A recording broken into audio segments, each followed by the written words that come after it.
Hey everyone, I'm Jyotsna from Let's Learn with Jyotsna. Today we will do exercise questions of coal and petroleum.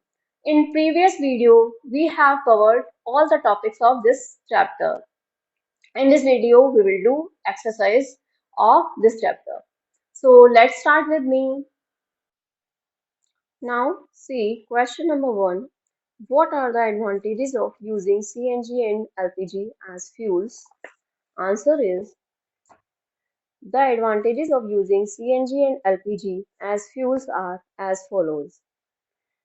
A. They give a lot of heat energy when burning as compared to other fuels like kerosene, coal, etc. B. They do not emit smoke when burned as they are clean fuels. C. They can be easily transported by cylinders or pipelines. D. They are easily available. E. They have low prices. Fine. Now, second question is name the petroleum product used for surfacing of roads. That is bitumen. Bitumen is a petroleum product used for surfacing of roads. Fine. Now, question number three. That is describe how coal is formed from dead vegetations. What is this process called? Millions of years ago, dense forests got buried under the soil due to natural process like flooding. As more soil deposited over them, they were compressed. The temperature also rose as they sank deeper and deeper under high pressure and high temperature. Dead plants got slowly converted to coal as coal contains mainly carbon. The slow process of conversion of dead vegetation into coal is called carbonization. Fine. इस process को हम क्या कहते हैं? Carbonization कहते हैं. और ये हमने डिस्कस किया ही था चैप्टर में कि जब मिलियंस ऑफ ईयर्स अगो जो डेंस फॉरेस्ट थे बरीड हो गए थे सॉइल में due to natural process like flooding, तो मोर सॉइल डिपॉजिट हो गई थी उनके ऊपर. वो कंप्रेस्ड हो गए थे और टेम्परेचर भी अराइज हो गया था. जितना डीपर जाते जाएंगे टेम्परेचर हाई होता जाएगा. फिर under high pressure and high temperature जो डेड प्लांट्स हैं वो कन्वर्ट हो गए थे कॉल में को. और इस प्रोसेस को क्या कहते हैं? Carbonisation. Fine. Now question number four, that is fill in the blanks. Fossil fuels are dash dash and dash. तो इसका आंसर होगा fossil fuels are coal, petroleum and natural gas. Coal, petroleum and natural gas. Clear? Now the process of separation of different constituents from petroleum is called. इस process को क्या कहते हैं हम? Petroleum refinery. Petroleum refinery. Fine. Now see, least polluting fuel for vehicle is CNG. Now question number 5, that is true false. Tick true or false against the following statements. हमें बस टिक करना है इसके आगे. देखिए, ए है fossil fuels can be made in the laboratory. It is false क्योंकि हमने इस चैप्टर में पढ़ा है क्योंकि जो फॉसिल फ्यूल्स बनने का जो प्रोसेस है वो काफी लंबा प्रोसेस है. उसमें मिलियंस ऑफ ईयर लग जाते हैं फॉसिल फ्यूल्स बनने में, तो it can not be made in laboratory. तो ये हो जाएगा फॉल्स. फॉल्स पे टिक करेंगे. B, CNG is more polluting fuel than petrol. अभी हमने किया था least polluting fuel for vehicle is CNG. तो इनमें लिखा है CNG is more polluting fuel. No, it is false. It is less polluting. अगर आपको करेक्ट करने के लिए भी आया तो it is less polluting fuel than petrol. C, coke is almost pure form of carbon. Yes, it is true. जो coke है वो ऑलमोस्ट प्योर फॉर्म है कार्बन की. Fine. D. Coal tar is mixture of various substances. Yes, it is also true. जो कोल तार है वो various substances का mixture होता है. Now, E. Kerosene is not a fossil fuel. नो, इट इज फॉल्स, क्योंकि केरोसिन भी फॉसिल फ्यूल का ही एक पार्ट है। कि हमने पढ़ा था जो जितने भी petroleum gas, petrol, diesel, kerosene, paraffin wax, lubricating oil are obtaining from refining petroleum. Petroleum को रिफाइन करके ये सब चीजें ऑब्टेन की जाती हैं, केरोसिन वगैरह सब। ठीक है, so kerosene is not a fossil fuel. Yes it is a, तो ये क्या हो जाएगा, इसमें नॉट लिखा है, that's why it is false, false statement. Now, sixth question, that is, explain why fossil fuels are exhaustible natural resources. क्यों है ये exhaustible natural resources? क्यों exhaust हो जाते हैं? क्योंकि इनको बनने में बहुत टाइम लगता है, और अगर हम इसे यूज करें तो बड़ी जल्दी से कंज्यूम हो जाते हैं। तो ठीक है, इसका आंसर देखते हैं हम। हम्म,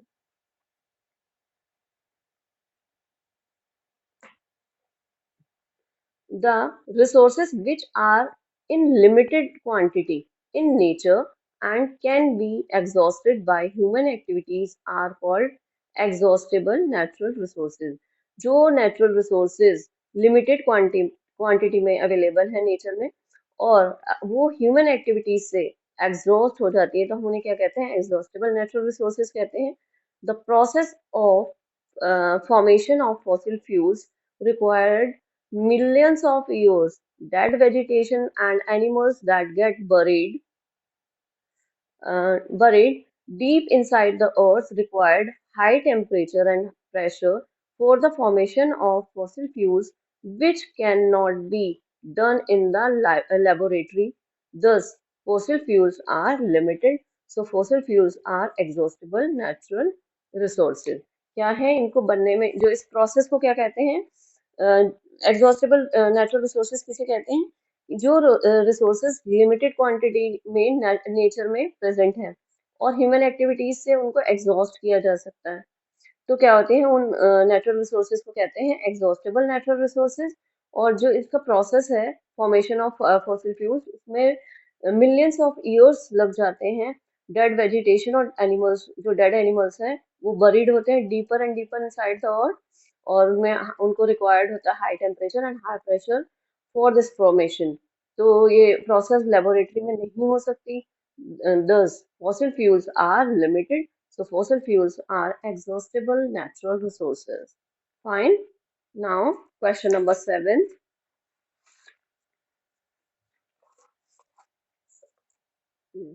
See, describe characteristics and uses of coke.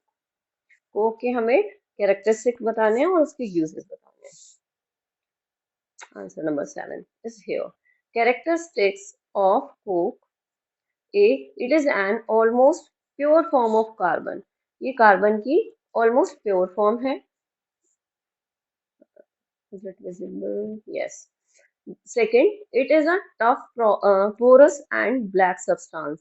जो कोक है वो कैसा है, टफ है, पोरस है और ब्लैक कलर का सब्सटेंस है। ठीक है, इसके 2 पॉइंट्स हैं।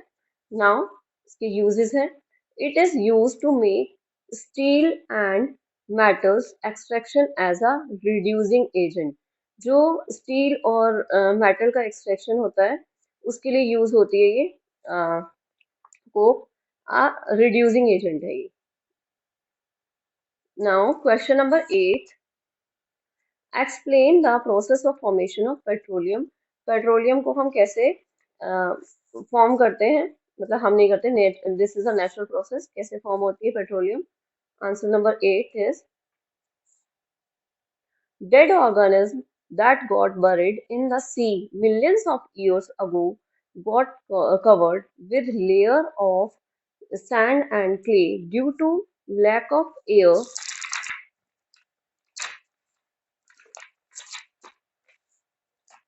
high high temperature and high pressure.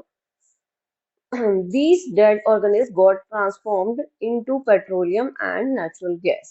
तो किस में ट्रांसफॉर्म हो जाते हैं ये, पेट्रोलियम में और नेचुरल गैस में। जो डेड वेजिटेशन से किस में कन्वर्ट हो गए, पेट्रोलियम और नेचुरल गैस में। Just clear. Now question number 9, the following table show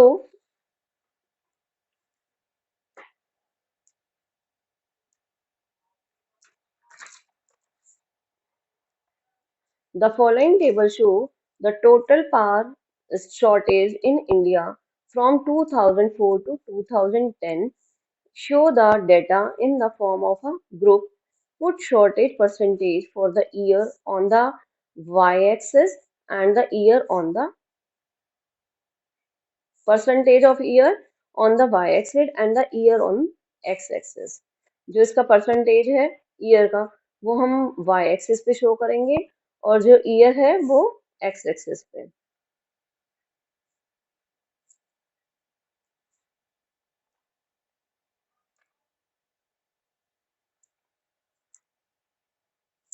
Now see, data is given in this table. Serial number है 7 है, these are 7 ईयर्स तक दिया गया है. 2004 में जो शॉर्टेज परसेंटेज थी वो थी 7.8. 2005 में परसेंटेज थी 8.6%. 2006 में 9%. 2007 में 9.5% शॉर्टेज थी. 2008 में 9.9%. 2009 में 11.2%. 2010 में 10% जो पावर शॉर्टेज थी वो थी. अब हमें इसे क्या करना है, ग्राफ से शो करना है. क्वेश्चन में पूछा गया है the following table show the total power shortage in India from 2004 to 2010.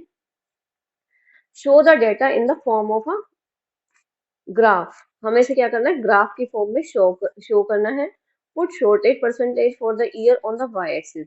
जो शॉर्टेज है हमें वो वाई एक्सिस पे करनी है और जो ईयर है वो एक्स एक्सिस पे करना है. सब कुछ गिवन है क्वेश्चन में. नाउ सी क्या होता है, देखो वाई एक्सिस जो होगी वो हम बनाएंगे ऐसे vertical. This is y axis, ये वर्टिकल है. Vertical means standing line. Standing line क्या शो करती है, वर्टिकल. और जो स्लीपिंग लाइन होती है, स्लीपिंग लाइन होती है that represent x axis and it is given in the question that जो हमें ईयर है वो हमें क्या करना है, एक्स एक्सिस पे रिप्रेजेंट करना है, एक्स एक्सिस पर ईयर. और जो हमें पावर शॉर्टेज है वो वाई एक्सिस पर प्रेजेंट करना है. ठीक है, फाइन. अब हमने क्या किया है, जो ईयर्स हैं हमने नीचे लिए और this is O. O means origin point. Origin point यानी कि जो ये हमारा डाटा है यहाँ से ओरिजिन होगा. अब ईयर है 2004, 2005, 2006, 2007, 2008, 2009 एंड 2010. तो क्या है, जो ये एक्स एक्सिस है, एक्स एक्सिस क्या रिप्रेजेंट कर रही है, इसमें वन जो वन यूनिट है, वन यूनिट है वो वन ईयर को, वन यूनिट है जो वन ईयर को प्रेजेंट करेगी. वन यूनिट का मतलब होता है कि जो इनके बीच का डिस्टेंस है वो हमने वन यूनिट लिया है. जैसे ये भी एक यूनिट है ओ से लेकर 2004 तक, और 2000 जो 4 से लेकर सी ओरिजिन पॉइंट से 2004, 2004 जो ओरिजिन पॉइंट से 2004 है दैट इज जो डिस्टेंस है वो वन यूनिट का है. 2004 टू 2005 भी डिस्टेंस है वो वन यूनिट का है. Then 2005 to 2006 that is also one unit. इस तरीके से जो बीच का इनके बीच का डिस्टेंस है दैट इज वन यूनिट. और जो वन यूनिट है एक्स एक्सिस पर, दिस इज एक्स एक्सिस, और जो एक्स एक्सिस पर on x axis 1 unit is equal to 1 year. Clear? Now और जो y axis है वो 1 unit is equal to 1% है. इसको भी हम देख लेते हैं. पावर शॉर्टेज इन परसेंटेज, और हमने जो इनका डिस्टेंस लिया है ओरिजिन पॉइंट से वो है 1 2 3 4 5 6 7 8 9 10 11 12. दैट मीन्स ये क्या है, पावर शॉर्टेज परसेंटेज है. उसको हमने जो वन यूनिट है वो 1% के इक्वल है. ठीक है, इक्वल टू है. और ये this is standing line, that means ये क्या है, हमारी वाई एक्सिस है. और this is our sleeping line, और ये क्या है, हमारी एक्स एक्सिस है. इसे हम क्या कहते हैं, हॉरिजॉन्टल लाइन, और it is called vertical line. जो स्टैंडिंग लाइन होती है उसे हम वर्टिकल लाइन कहते हैं, और जो स्लीपिंग लाइन होती है उसे हम क्या कहते हैं, हॉरिजॉन्टल लाइन कहते हैं.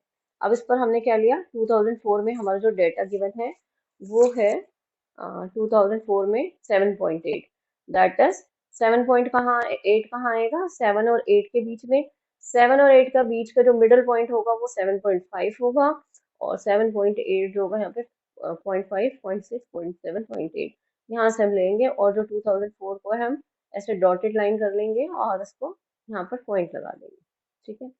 नाउ 2005 में है डेटा, जो शॉर्टेज पावर है वो 8.6 है। 8.6 आएगा 8 और 9 के बीच में, और 8.5 आ जाएगा इन दोनों के मिड में, और 8.6 थोड़ा सा ऊपर, पॉइंट 0.1 जो होगा इसका।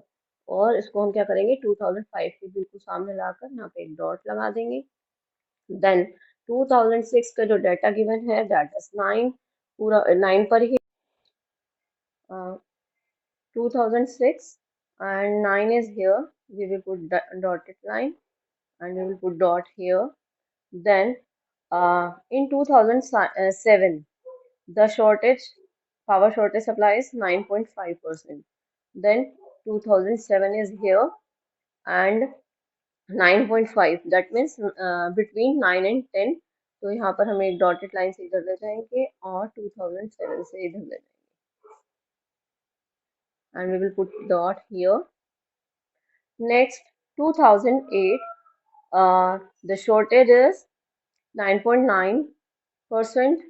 So 2008 is here and 9.9, that means nearest to 10, 10 से थोड़ा सा नीचे and 2008 में। ठीक है, fine, we will put dot here. And in 2009 power shortage is 11.2%, and 2009 is here in the graph, and 11.2, that means 11 से a little bit above. ठीक है, we will put dot here.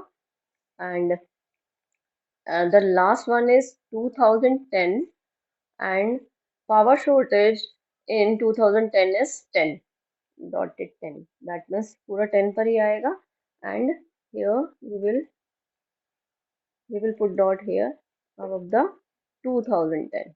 Fine. Now your graph is going to be ready, because अभी हमने dots ही put किए हैं, then we will join the dots, then our graph will completed. ठीक है, फिर हमारा ग्राफ कंप्लीट हो जाएगा। इन डॉट्स को ऐसे डॉट लगाकर छोड़ना नहीं है, we have to join that dots, इनको कनेक्ट करना है। फिर ये हमारा जो डेटा जो ग्राफ है पावर शॉर्टेज का from 2004 to 2010 will be completed. ठीक है, अभी कंप्लीट हो गया हमारा। फाइन, नाउ हमारी जो एक्सरसाइज है वो कंप्लीट हो गई है। So we have covered all the exercise questions of this chapter. If you have any queries, please write in the comment box. I will definitely answer all your queries. I'll see you soon again. Till then, bye bye. Take care.